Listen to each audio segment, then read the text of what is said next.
The White House is now making final preparations this morning for President Biden's trip to Israel tomorrow. The president will also make a stop in Jordan to meet with Arab leaders, including Palestinian Authority President, Mahmoud Abbas. Now, this trip comes as the death toll in the Israeli conflict continues to rise. The United Nations reports more than 2,800 Palestinians and 1,300 Israelis have been killed in the fighting so far. Now, meanwhile, truckloads of humanitarian aid remains in limbo at Egypt's border with Gaza as negotiations continue to open Egypt's only crossing into the territory. Gaza is in desperate need of water, food, and fuel to power generators. Humanitarian groups warn hospitals are on the verge of losing electricity, and the territory is near total collapse.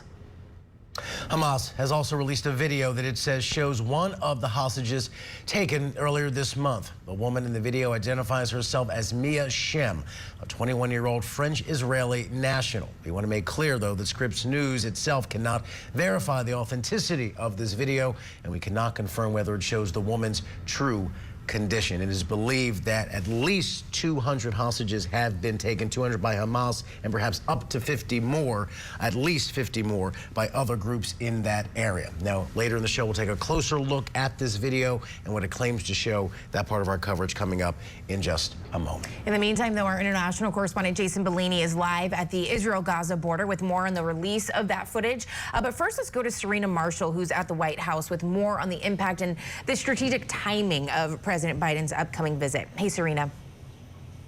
Hey, good morning, you guys. And this morning, the Pentagon announcing 2,000 additional personnel and a range of units have been placed on a heightened state of readiness, receiving a prepare to deploy order. The Department of Defense saying this is not the deployment of those personnel, but simply allows them to respond to an ever-evolving situation. It comes as the Forward Carrier Strike Group has also received an extension of their deployment, all happening as President Biden is preparing to leave later this afternoon for a whirlwind trip, 24-hour trip to Israel and Jordan.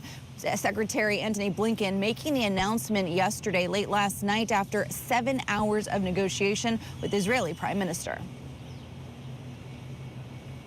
On Wednesday, President Biden will visit Israel.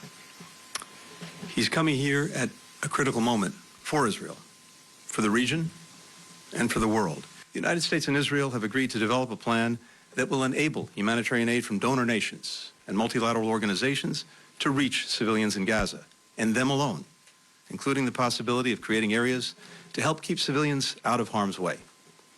It is critical that aid begin flowing into Gaza as soon as possible.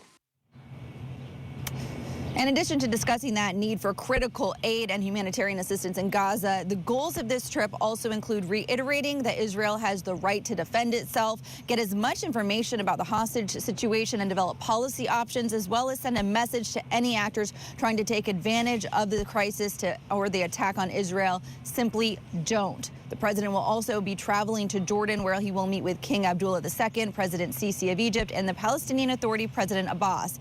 We did ask the former Deputy Special Envoy of the Global Coalition to Defeat ISIS if those meetings will hold the same sway as the president's meeting with Prime Minister Netanyahu. Take a listen.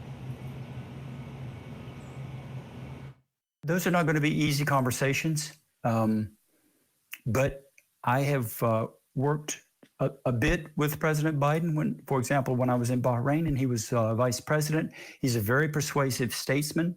And I believe that he will get traction in those conversations. I believe that they will do everything possible to support his efforts and to de-escalate the situation.